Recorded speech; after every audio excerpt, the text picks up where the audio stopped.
A decisão do ministro do STF, Edson Fachin, que anulou as condenações do ex-presidente Lula, caiu como uma bomba para todo mundo. Primeiro, porque ninguém esperava que isso acontecesse. Veio do mais absoluto nada e pegou todo mundo de surpresa. Depois, porque desencadeou uma série de manifestações, protestos e outros movimentos políticos e jurídicos. Por isso, se você está perdido em meio a essa avalanche de notícias, não se desespere. A gente está aqui para te explicar os principais pontos sobre Fachin, Lula e as consequências da canetada do ministro.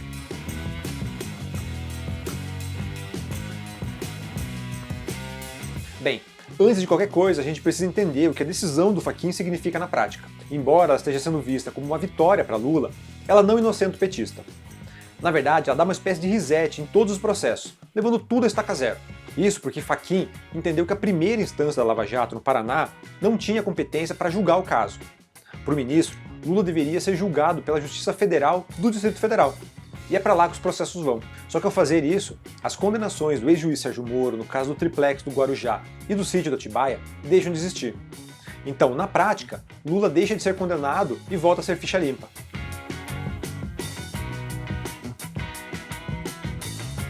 Logo depois da anulação de Fachin, a Procuradoria-Geral da República entrou com um recurso para reverter a decisão.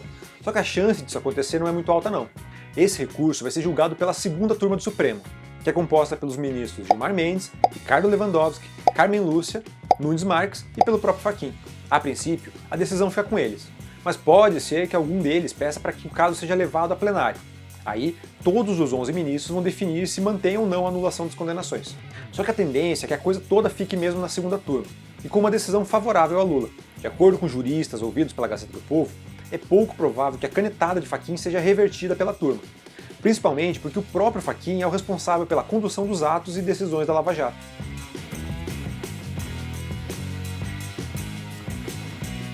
Outra questão que entra nessa equação toda é o julgamento da suspeição do ex-juiz Moro. Você lembra desse caso, né?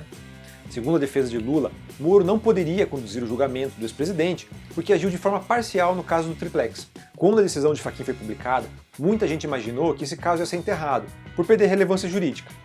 Afinal, as condenações da primeira instância já tinham sido anuladas. Só que a segunda turma do STF decidiu trazer o assunto à tona, depois de Gilmar Mendes colocar o assunto na pauta de votação desta terça-feira.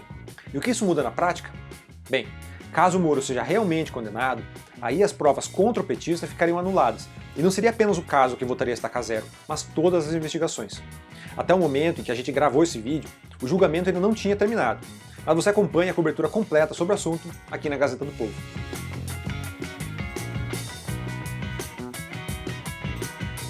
E se Lula não é mais condenado, isso significa que ele pode se candidatar em 2022, certo? Pois bem, em tese sim, já que ele volta a ser considerado ficha limpa. Quer dizer, pelo menos até agora, já que o processo pode tramitar na Justiça Federal do DF e condená-lo novamente, e repetir toda aquela novela que a gente viu anos atrás. Outra possibilidade de mudar isso é com o recurso da PGR.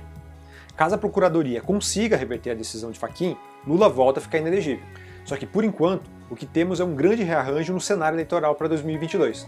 O PT ainda não oficializou nada até agora, mas algumas lideranças já comentaram o assunto. Fernando Haddad, por exemplo, diz que a candidatura de Lula é uma decorrência natural. E a gente já começou a ver algumas movimentações também no centro e da própria direita. Para muitos analistas, a entrada de Lula na briga por 2022 pode fortalecer Bolsonaro, já que ressuscita a polarização que rendeu a vitória ao bolsonarismo em 2018. Para outros, a leitura é de que o brasileiro está cansado dessa briga de extremos, o que pode fortalecer uma terceira via mais moderada, por exemplo. Bem, é isso. Pelo menos até agora. É que muita coisa ainda deve acontecer em relação ao destino de Lula daqui para frente. E você acompanha cada um desses desdobramentos aqui na Gazeta do Povo. Até mais!